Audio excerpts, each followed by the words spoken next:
How's it going, everybody? Welcome back to another episode of Infinite Sports. I'm your host, Kenneth Grunfelder, to recap Week 14 in the NFL. And there is a lot to discuss. A few things that I wanted to get into, some storylines from over the weekend, and then we'll take a look at the standings as well. But I wanted to open up with talking about the Chiefs. I wanted to talk about the Chiefs because the Chiefs are in unfamiliar territory right now. They are currently 6-7 now. They lose on Sunday night. Ugly game for the Chiefs. Patrick Mahomes was under pressure all night long, turning the ball over. Didn't get help from some of his receivers, including Travis Kelce, late in the game that led to a pick. But it was a defensive battle, and also a defensive battle, but also some questionable decision by Andy Reid, which I actually might be on the other side of it, thinking like it's the Chiefs, and every game is important. But we'll get into that. But yeah, Mahomes had 3 picks. Went 14 to 33, 160 yards. He was their leading rusher. I mean, the Chiefs, we know what they need to address in the offseason. One of the biggest needs for this team is a running back. They need a running back. They need a workhorse because they don't have that right now. It also doesn't help that you had 3 offensive linemen get hurt for this game. The Chiefs got guys coming off of the practice squad. It's just against the number 1 defense in the league. It was going to be tough for them. And yeah, they ended up losing a close game. They got shut out in the first half. Down 10-0. Harrison Butker misses a field goal. You end up tying the game, but Texans end up shutting you out in the fourth quarter. And they end up winning 20-10. And the Texans now, they have won 5 straight. And this is a team that started off 0-3, and you thought, yeah, this might not be the year for them. But you had some gutsy wins by them with Davis Mills playing quarterback, and then C.J. Stroud comes back now, and he's looked okay.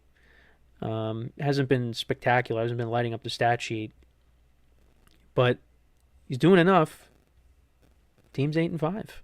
And this is a team that's going to make the playoffs. And this is a team, and I know some people might hear this and say it might be crazy, but I think this is a team that could go to the Super Bowl because of that defense. And if C.J. Stroud can manage the game and you get a little bit of a running game, Woody Marks has been okay for them. I think they could go to the Super Bowl. I really do. Because of that defense, and I think Stroud can, like I said, Stroud can make plays and manage it. You just can't turn the ball over, which I know could be an issue. And he has to get good protection as well, because that offensive line is shaky. But because I look at the landscape of the AFC, and I think when you look at the offensive line issues of the Chargers, which last year, when the Chargers played the Texans, and they're going to play them again, but when they played them in the playoffs last year, that defense was suffocating Justin Herbert and that offense. And I look at some of the Broncos with their defense. I mean, the Broncos, I think, could go to the Super Bowl too because of their defense. But these two teams met. It was a very close game. That defense can travel. If they got to go to Denver, they can travel. And Stroud got hurt in that game. So if he doesn't get hurt, I think the Texans win. But this game would most likely be on the road in Denver. I think the Texans could be a problem for them. Texans, I think, could be a problem for the Patriots. I think they could be a problem for every team. The Steelers, because we're going to talk about the Steelers. Steelers right now are the leaders in the AFC North. They could be a problem for Aaron Rodgers if they got to go to Pittsburgh. And, you look at some of the wild card teams. Well, I said the Chargers, but look at what they did to the Bills. So could be a problem. It could be a problem. And also you have Jacksonville as well, which they know Jacksonville well, and they split the season series. So I think that's a team to watch out for that can make a playoff run because of their defense. I believe that. I believe that. But yeah, they gave Patrick Mahomes problems. I mean, remember what happened in the playoff game last year with when those two teams met? I mean, they got the Chiefs defense got to Stroud 8 times. They sacked him 8 times. And Mahomes is running for his life in this game.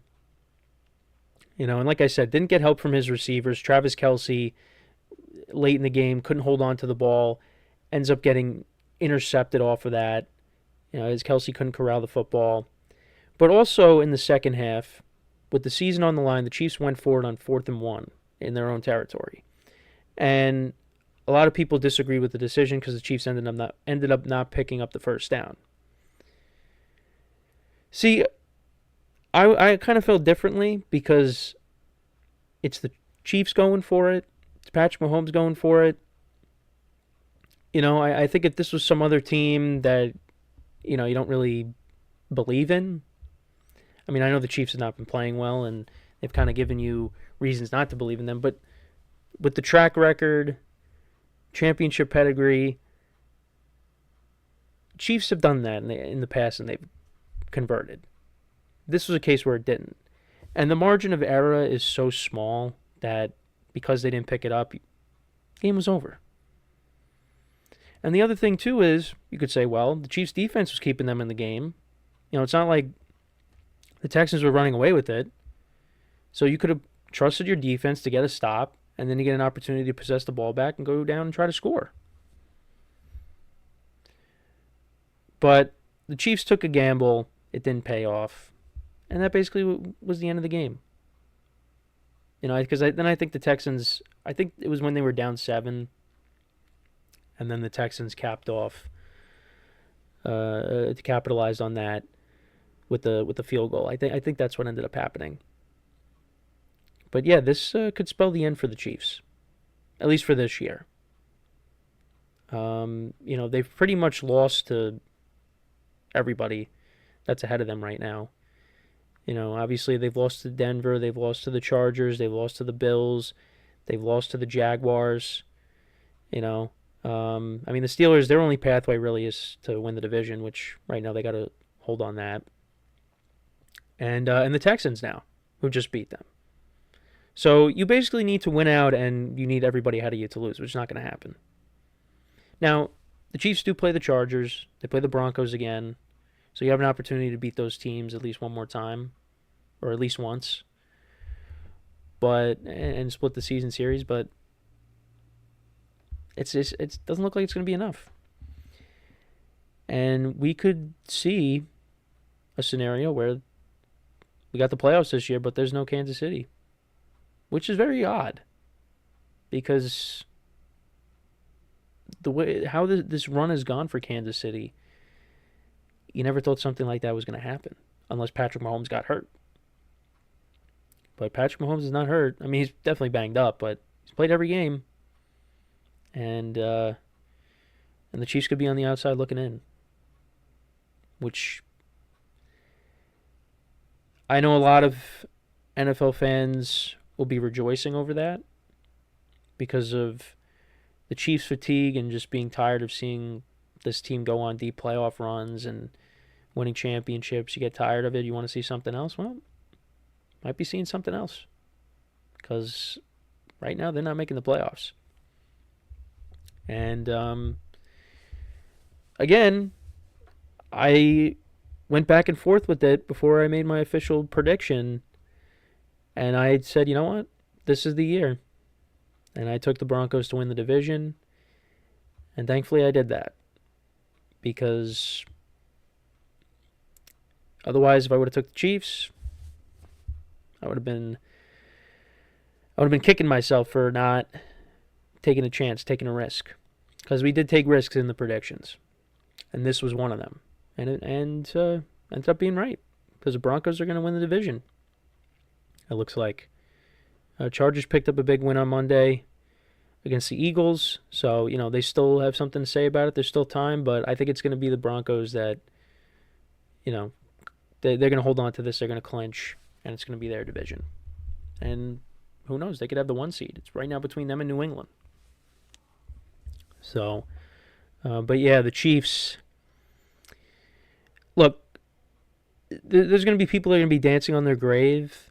But I think they could still pick themselves up and then be a force next year. It's just, there's definitely going to need to be some tinkering with the roster, and we've kind of gone over that.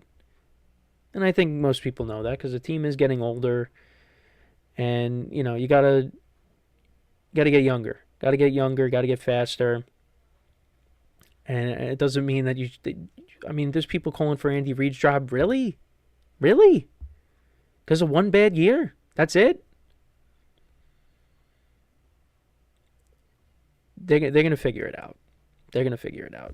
So, yeah, this is a step back for them, but you know what? That doesn't mean that they can't get off the mat and be back at the top of the AFC.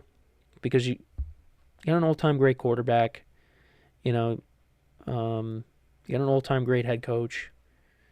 I don't know what's going to happen with Travis Kelce. I mean, Travis Kelce looked more like the Travis Kelce that we saw in the Super Bowl, but that's also because you're playing a really good defense on Sunday. Chris Jones is getting older. I think you're going to need some more players on the defensive line too, because Chris Jones is getting older. You got to get somebody else to pair with him.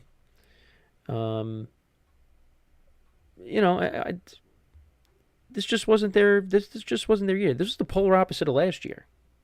Because last year they were winning all those one-score games. This year they're losing all. I mean, this was a two-score game, but it became a two-score game late. They were winning all these one-score games last year. It's the complete opposite this year. They're losing all these one-score games. It's just one of those years. But I think they could rebound from this. So yeah, the Chiefs look like they're not going to make the playoffs. Now I want to get into one of the biggest stories in the NFL right now. And that is the return of Phillip Rivers. That's right.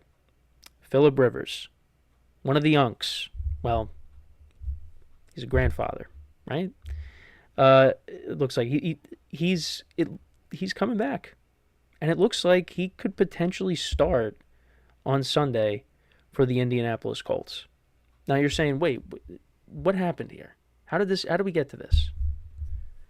Well, on Sunday the Colts were taking on the Jaguars, and early in that game, and weather was terrible.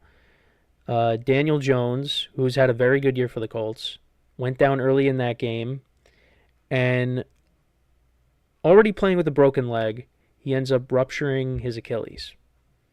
So he goes down. They replace him with Riley Leonard, and Riley Leonard is now banged up. So I think the only other quarterback they have is Brett Rippon. So Shane Steichen ends up calling up, and Chris Ballard, they end up calling up Phillip Rivers. They say, hey, would you be interested in coming back and playing? And they worked him out. And he's like, yeah, I want to play. So Phillip Rivers is now on the team and could potentially start on Sunday. So how about that? But before that, let's go back to Daniel Jones for a second. It's horrible what happened to Daniel Jones and how he was treated last year with the Giants, how that all went down and just, the injuries that he's dealt with over his career. And then he finally gets a fresh start and he gets the team off to a great start. They're at one point the 1 seed in the AFC, playing good football. And then all of a sudden, the injury bug rears its ugly head again, and now he's going to be out for the season, and who knows what's going to happen after this. Could this be his last chance? And you could tell, he knew right away, and he's slamming his helmet on the ground when all the trainers and the coaches are around him to help him get off the field. And he shows his toughness because he just walks it off. He walks off, well, not walks it off, but walks off, doesn't need a cart or anything. He's walking to the locker room with a broken leg and a ruptured Achilles. And then he's back out there supporting his teammates. So, if you don't think Daniel Jones is tough, well, I don't know what you need to see to believe that, because he shows you how tough he is. But yeah, it's unfortunate. And look, we'll get into it in a second. I mean, Rivers, and now you call up a 44-year-old quarterback and ask him to help save your season. The Colts season has gotten derailed. And you go and you trade first round picks for Sauce Gardner. He ends up getting hurt. Now Daniel Jones gets hurt. Colts went all in, and now it's kind of blown up in their face. And right now they're on the outside looking in. Whereas 5 weeks ago, you would have thought, yeah, this team looks like they're making the playoffs. Because with the Texans and where they were, and the Colts where they were, now the Colts are trending down, Texans are trending up. So this is like a last chance effort, last ditch effort to try and save their season. And they're relying on 44-year-old Phillip Rivers. And the last time Phillip Rivers played a football game was in January of 2021. Playoffs against the Bills. And the Colts lost that game. I forget what was the final score? It was like 27-20. It was a close game. And Rivers had a good year for the Colts. And then they just went on that carousel. Well, the year before that, it was Jacoby Brissett. And then Brissett was still on the team, but you brought in Rivers. And then it was Carson Wentz. Then it was Matt Ryan, Gardner Minshew, Anthony Richardson. Well, Anthony Richardson, was supposed to be it for 2023, but then he gets hurt. Then Minshew steps in. And then last year, you have Flacco and Anthony Richardson. And I know I'm missing some other guys as well. Brian Hoyer was also on the team in 2019 with Brissett. And now, you got Daniel Jones, and Anthony Richardson's been on IR. Now you bring in Phillip Rivers. And, yeah, I'd want to go back and look as to why didn't they just bring back Phillip Rivers then? In 2021. I don't know if he just didn't want to play. I mean, it's obviously he wanted to continue to play. Maybe the Colts just wanted to go in a different direction. I thought the Wentz trade at the time was good because, pairing him up with Frank Reich, and Wentz actually wasn't that bad, but then at the end of the year, they collapsed. And then they moved off of him, and then they went to Matt Ryan. And they have not been able to find that replacement. So now they're going back to Phillip Rivers, who's 44 years old. And the thing is, Tom Brady kind of set the bar with playing till he's 44, 45 years old. And now, these other quarterbacks are thinking, yeah, I could do the same thing. And I'm curious to see what happens we'll see what happens with Aaron Rodgers. But Matthew Stafford's getting close to 40. You got Joe Flacco still slinging it when he needs to. If you surround these guys, and I say it all the time, if you surround these veteran quarterbacks with a good O-line, they got a good running game, you got guys that can catch the football, they can still sling it. Now, you have some guys like Drew Brees and Peyton Manning where, whether it was Brees with his shoulder or it was Peyton in his neck where, they couldn't throw. So it really didn't, their arm was shot towards the end of their career. So yeah, they couldn't play. If they still had it, they probably would still want to play. So with Phillip Rivers, and I saw, videos of him still slinging it. Yeah, I think he could still throw. But now, how is it going to be now playing in an NFL game that you haven't played in 4 years almost? Or 5 years almost? How is that going to be? There's going to be a lot of rust. And on top of that, you're 44 years old. And the other thing, too, is you look at the Colts' schedule. It is not easy. You have two of the best defenses in the league that you will be going up against. Seattle on Sunday, in Seattle, and then you got the Texans And then you also got San Francisco, which, I mean, there's no Nick Bosa, no Fred Warner, so you don't have to worry about that. But still, Robert Saleh coached defense. And then you got the Jags again, who you just played. So Phillip Rivers is stepping in, going up against some top defenses, some top opponents. Hasn't played in 5 years, almost, and is 44 years old. How is that going to go? That could go very poorly. That could get very ugly. Now, the thing about Phillip Rivers is, we talk about Daniel Jones and his level of toughness. Phillip Rivers is a tough quarterback, too. Guy played in an AFC Championship game with a torn ACL. Now, that was also 2007, 2008 season. But he did do that. And I do think that this is one of those situations where you have one of these older quarterbacks step in. It's not the worst thing, because he has a good offensive line. He has Jonathan Taylor, and he has a security blanket in Tyler Warren. They're going to become best friends. Now, it's not confirmed that he's starting, but I would like to think he is going to start. Tyler Warren's going to become a security blanket, and you have a trio of wide receivers that can create separation and get open.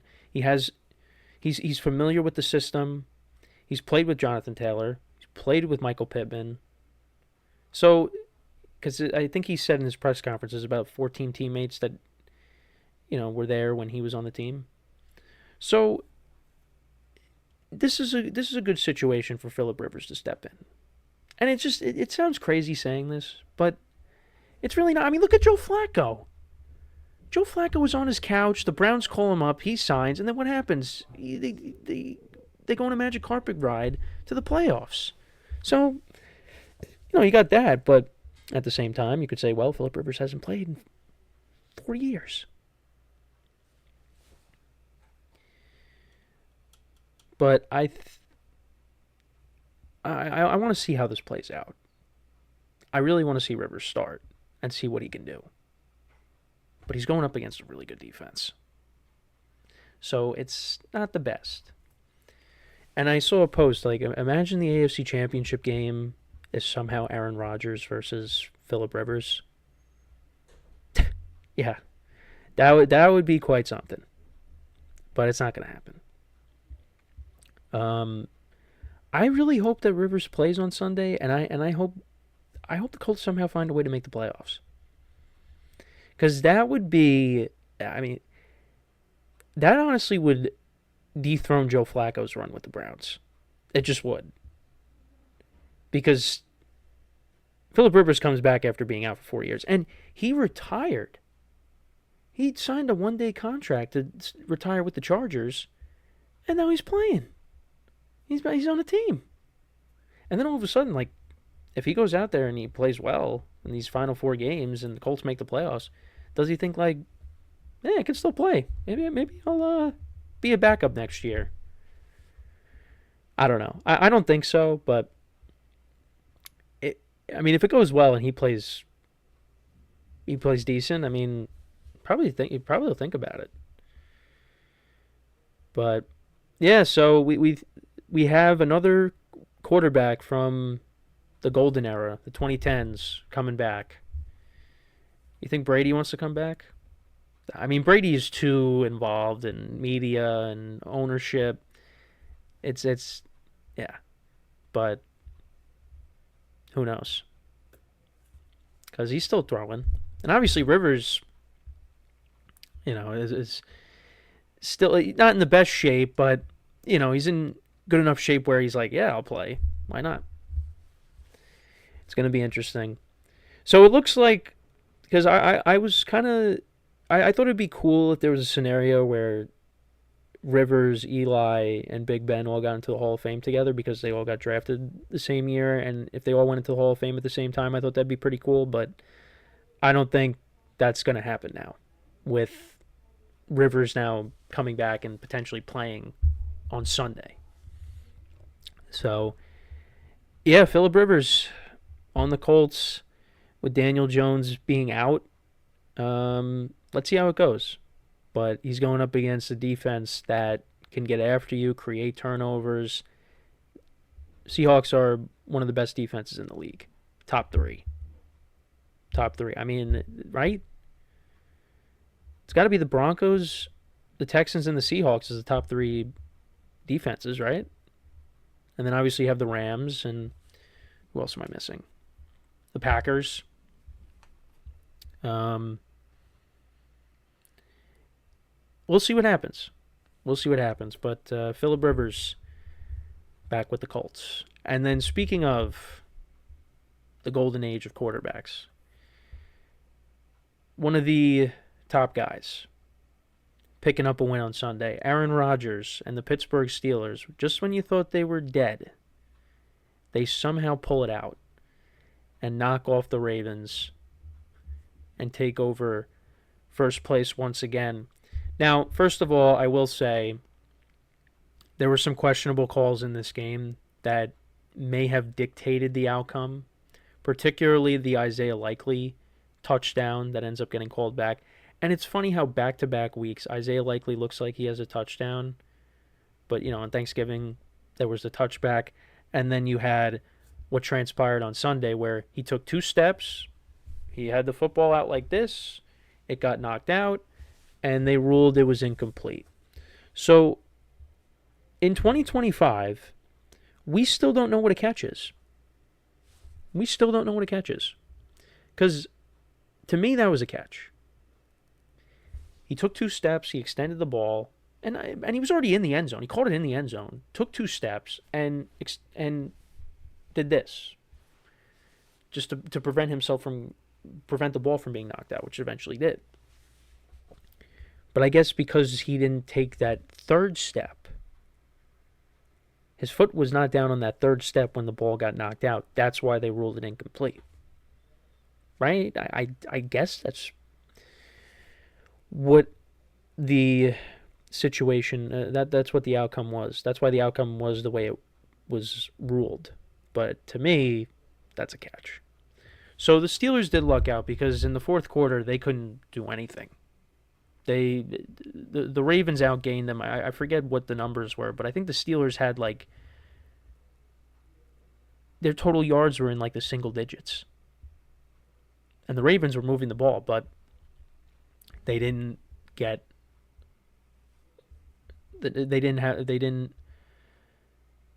settle for the not settle, but they didn't get the knockout punch of the Steelers.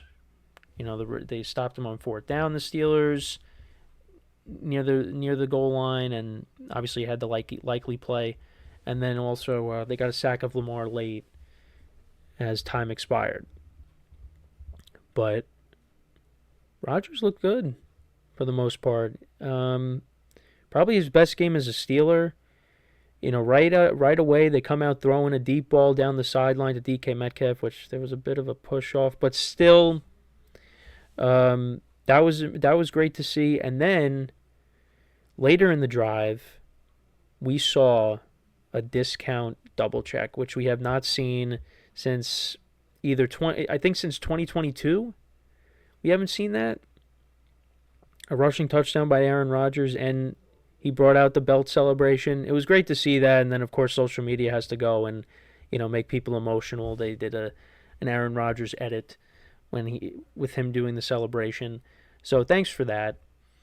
But yeah, that was great, and Rodgers was slinging it to DK. DK had a great game.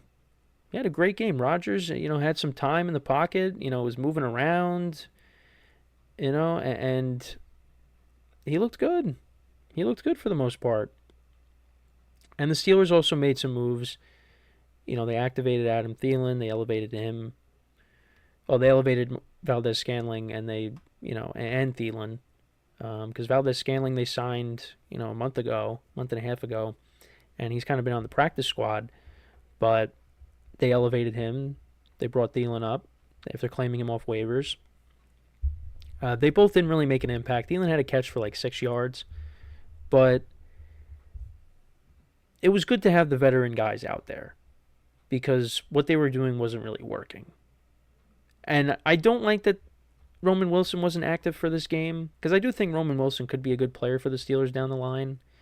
And Calvin Austin has made plays for them. He had another nice catch in this game. But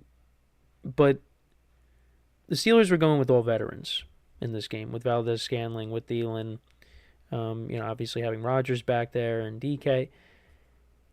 Steelers picked up a huge win. And part of it's just because I just think Lamar Jackson is still not 100. Well, we all know Lamar Jackson is still not 100%. Had another interception in this game. And the Ravens defense, I mean, they struggled for most of this game. They locked in the fourth quarter, but they struggled for most of this game. I mean, the Steelers could not create any big plays on offense for multiple weeks. We're out of sync. And then all of a sudden, Rodgers looked like prime Aaron Rodgers at certain points. So, yeah, the Ravens, I mean, are they going to miss the playoffs now? It's a possibility. They do see the Steelers again. The division could come down to the final week of the regular season, but they also got New England on the schedule. They got some tough games coming up. So we'll see what happens there. But that was a big win for the Steelers. It really was, because I thought they were done. I thought they were done after the loss to the Bills. Rodgers, with the bloody nose, and it looked like, he got hurt even more, but he didn't suffer any further damage to his wrist. But, you look at the Steelers' schedule now. You got the Dolphins at home on Monday night, and the weather's supposed to be freezing. Then you got the Lions indoors, you got the Browns, and then you got the Ravens. So, I think the Steelers, maybe 9 wins get you the division. And then for the Ravens, their schedule's not easy. You got the Bengals on the road, Patriots at home, Packers on the road, and then you got the Steelers on the road as well. It's going to be tough. Like I said, it could very well come down to that final game in Pittsburgh, Week 18. Because I think with the Bengals losing, that takes them out. I think they could run the table here, but with their remaining games, but I just don't think it's going to be enough. And the Browns are obviously out. So, not mathematically, but, they're done. Actually, no. Are they? Actually, they might be out mathematically. Oh, yeah, never mind. They are officially eliminated. My mistake. So, yeah, Steelers pick up a win. 27-22, 7-6 on the year. Let's see. I mean, I got to see them do it again now. All right, now do it against the Dolphins. Imagine they go on the road and go to Detroit and they beat the Lions. That would show me something. I'm not going to get too excited though. But yeah, Ravens, they could be on the outside looking in. This was the team I had going to the Super Bowl coming out of the AFC, and looks like that's not happening. So to kind of go quickly around the league, we talked about the Colts. They lost 36-19 to the Jags. Cam Ward knocks off Shedeur Sanders. 2 quarterbacks that were taken in this first draft. One obviously was the first overall pick. The other was a 5th-round pick. Ended up being a high-scoring game. The Titans hung 31 points on the Browns' defense. I just did not think that was happening, but it did. I mean, the Titans ran the ball for almost 200 yards in this game, which against the Browns' defense, I didn't think that was going to happen. Shedeur, 23 or 42, 364 yards, 3 touchdowns and a pick. Made some plays. Had a rushing touchdown in this game too. It's going to be interesting what his future is in the NFL. But, so far, I mean, he hasn't... and the Titans are not a good team. But I don't want to say to me, he looks like he at least belongs. I'm not going to say he's a franchise quarterback, but I think he's definitely shown you something, in his limited action, and he's going to be the starter for the rest of the year. So we'll see what he does in these final 4 games. So I think he's done some good things. Seattle was all over the Falcons. I knew that was an easy pick for me. Seattle's defense, wrecking havoc on that offense. The Falcons winning 37-9. J.J. McCarthy and the Vikings finally pick up a win, 31-0 over the Commanders. Jaden Daniels made his return, re-aggravated that elbow. I believe he's been ruled out this week against the Giants. Zach Ertz also tore his ACL in this game. Took a helmet to the knee, and could be it for Zach Ertz. And that was unfortunate because Zach Ertz is a good dude, and seeing that, injuries stink. They're horrible, and that was a vicious hit on him, and hopefully that's not it, but it could spell the end for a very good tight end in the NFL. If the Dolphins all over the Jets 34-10, Tyrod Taylor got hurt in this game for the Jets. Dolphins just dominate the Jets. I don't know why I continue to take the Jets against the Dolphins. I didn't earlier this season, but I did hear. But the Dolphins, they ran all over them with Achane. Well, Achane actually ended up getting hurt in this game, but how many rushing yards did they have here? 239 rushing yards they had in this game. You had Jalen Wright have over 100 yards. Achane only had 92 because he got hurt, like I said. That's how they won the ball. That's how they won the game, was running the football here, and also just the Jets not being a very good team. And Dolphins still technically alive. The Bucks, they ended up losing 24-10. Tyler Shuck, I believe, he had a couple of rushing touchdowns in this game. Weather was not great. Baker Mayfield was not great either. 14-30, 122 yards, a touchdown and a pick. Emeka Ibuka dropped a touchdown in this contest. Bucks are now 7-6. They play on Thursday against the Falcons, but they are getting reinforcements back. Mike Evans and Jalen McMillan are expected to be activated off of IR. So they're going to have their full cast of pass catchers on Thursday, which is huge. This was one of the best games of the weekend. Bills winning 39-34 over the Bengals. The Bengals were up for the most part in this game, but the Bills come back. Joe Burrow, 2 interceptions on back-to-back possessions. One of them was a pick six, which was a horrible pick six. I don't know what happened. If the ball fluttered out of his hand on the pick six, and it gets picked off. Josh Allen, unbelievable in this game. Rushing touchdown, 3 passing touchdowns. Joe Burrow had 4 touchdowns, but he had the 2 interceptions, which kind of made a difference in the game. And that was a game the Bengals could not lose. They end up losing, and that effectively, to me, ends their season. If you didn't think it was over already. T. Higgins, once again, back in concussion protocol after slamming his head on the ground here. And, you do worry about that. But before that, he had 2 touchdowns, made some nice catches. But yeah, the Bengals, they fall here. And looks like no playoffs again for them. For the Bills, they got a big game coming up this weekend against the Patriots. Now, I think the Patriots are going to, even if the Bills win, Patriots still control their own destiny, but it's a big game. It's a big game. Bills trying to get even after they were upset at home by the Pats earlier this year. Broncos win 24-17 over the Raiders. Geno Smith got hurt in this game. Looks like Kenny Pickett's going to get the start on Sunday. I know a lot of individuals that had a wager on this game were not happy with the outcome because the Broncos were up 24-14. The spread was either 7 or 8. The Raiders were getting, and then Pete Carroll decides to kick the field goal as time is expiring. Whereas part of it was because there was a stoppage in play because of a delay of game.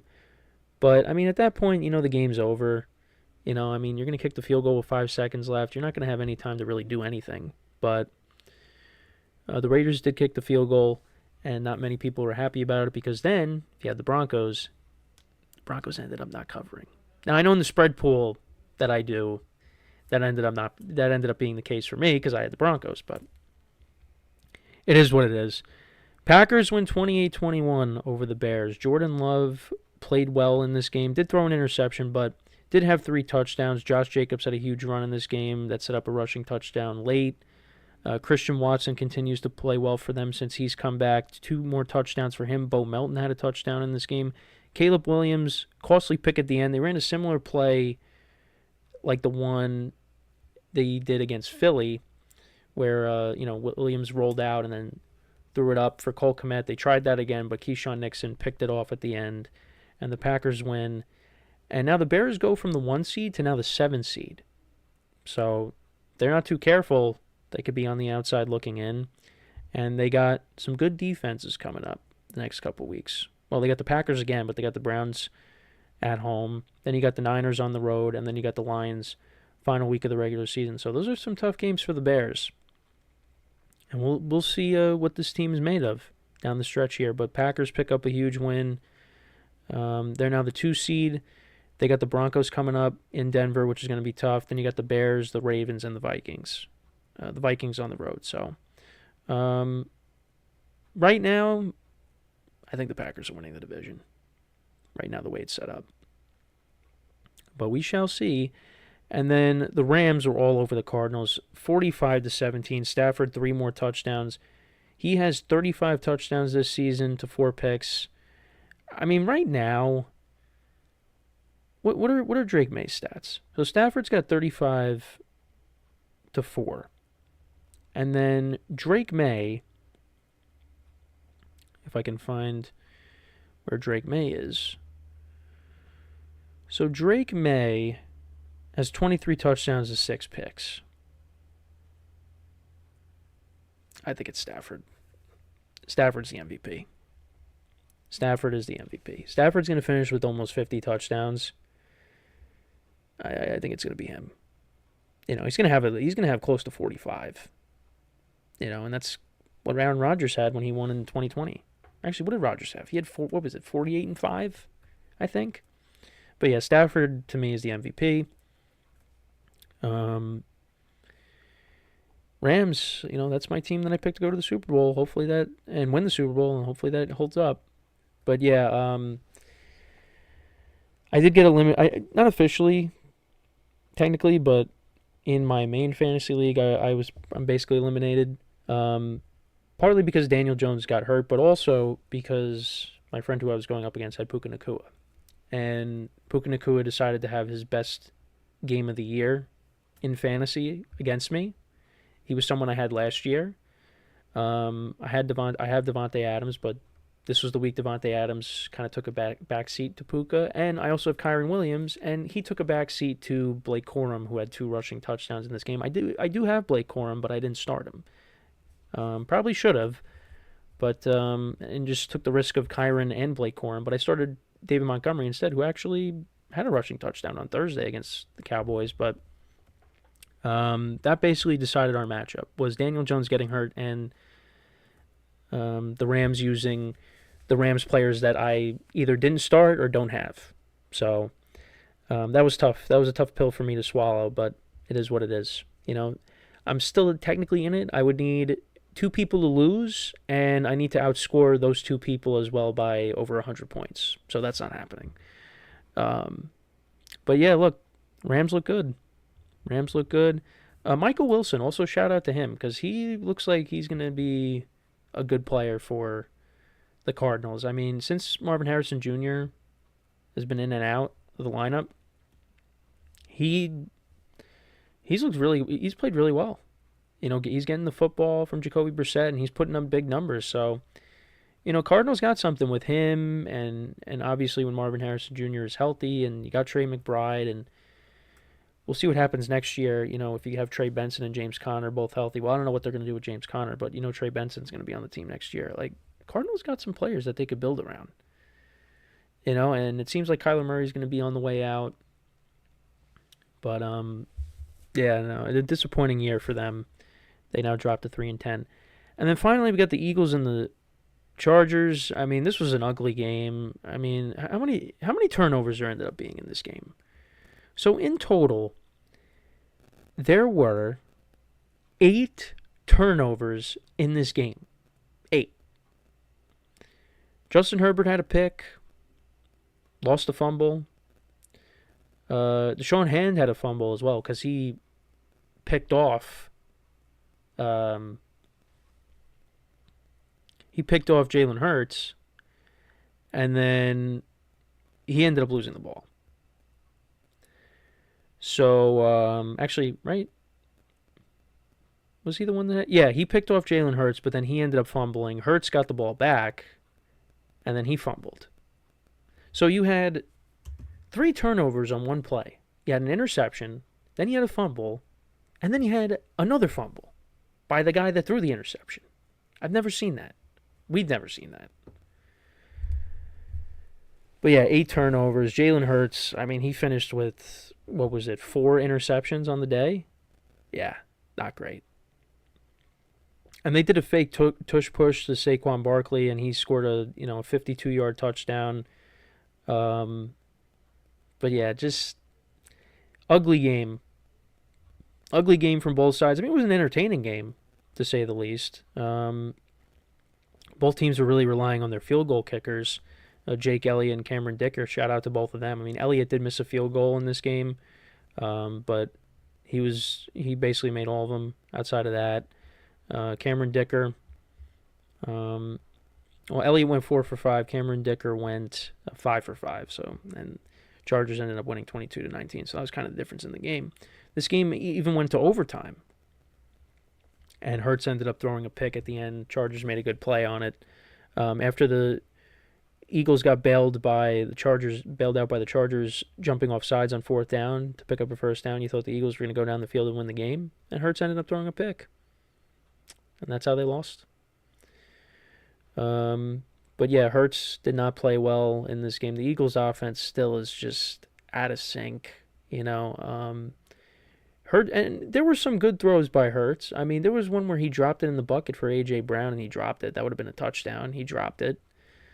And A.J. Brown has been making headlines all season about, not getting the ball, but got the ball there and he didn't catch it. And yeah, so the what was it, the rabbit that they set up in the locker room, the positive bunny. What did they set up in the locker room? That they set up in the positivity rabbit. They set up in the locker room. So far, that has not worked. But look, the Eagles I still think are going to win the division, but this is quickly turning into a 2023 scenario. Now, they play the Commanders twice, they play the Giants, they play the Raiders this week. You should win all those games. If you don't, then you really got problems. But yeah, this team, they don't look like they have it for a repeat. No, they don't look like they could be a team that's one and done, just like they were a couple years ago. They got some issues, particularly on the offensive side of the ball, because this Eagles defense is still playing well. I mean, Cooper DeJean was locking up Ladd McConkey, and they were getting to Justin Herbert, and Justin Herbert's got his issues with obviously he's playing hurt, with the broken hand. Well, he got surgery on it, obviously, but, his offensive line's banged up. But the Eagles' defense did their part. The offense didn't, So they got to figure that out. But, yeah, right now I just don't see the Eagles making a deep run. I think they could be a team that's out early. So we'll see what happens. But Chargers went 22-19. That was a big win for them. Eagles, what is this now? Their 3rd straight loss? I mean, what's going on? Actually, no. This is their 3rd straight loss. Yeah. But, I mean, the 2 games prior to that, I mean, they beat the Lions just 16-9. They beat the Packers 10-7. I mean, to me, they just... Oh, actually, no, they don't have the Giants. I lied. They have the Raiders, the Commanders twice. They have the Bills. in between the Commanders. So I think that might be a loss. Right now, I'd pencil that in as a loss. So I think they're going to go 11-6. 11-6. I don't think the Cowboys are going to catch up to them. I mean, the Cowboys, they got the Vikings, they got the Chargers, they got the Commanders, and the Giants. Vikings, I think they should win because I still don't trust J.J. McCarthy. Chargers is going to be tough. Commanders and Giants, I think they should win. Yeah, I just think they're gonna miss out. Cowboys are missing out this year. So right where we are currently, you got the Broncos as the 1 seed in the AFC. You got the Patriots at 2. They're both 11-2, but the Broncos have a better conference record, so that's why they kind of have the advantage. I think that's why. Jaguars are the 3, Steelers are the 4, Chargers are the 5, Bills are the 6, Texans are the 7, Colts are a game out, Ravens and Chiefs are both 3 games out, same as the Dolphins, who are also 3 games out. It's crazy to think that the Ravens and the Chiefs are not going to be in the playoffs this year, but that's what it's trending towards. Well, more so the Chiefs. I mean, the Ravens, when Lamar has been banged up, they've missed the playoffs, but yeah. Myself and many others probably had them in the Super Bowl.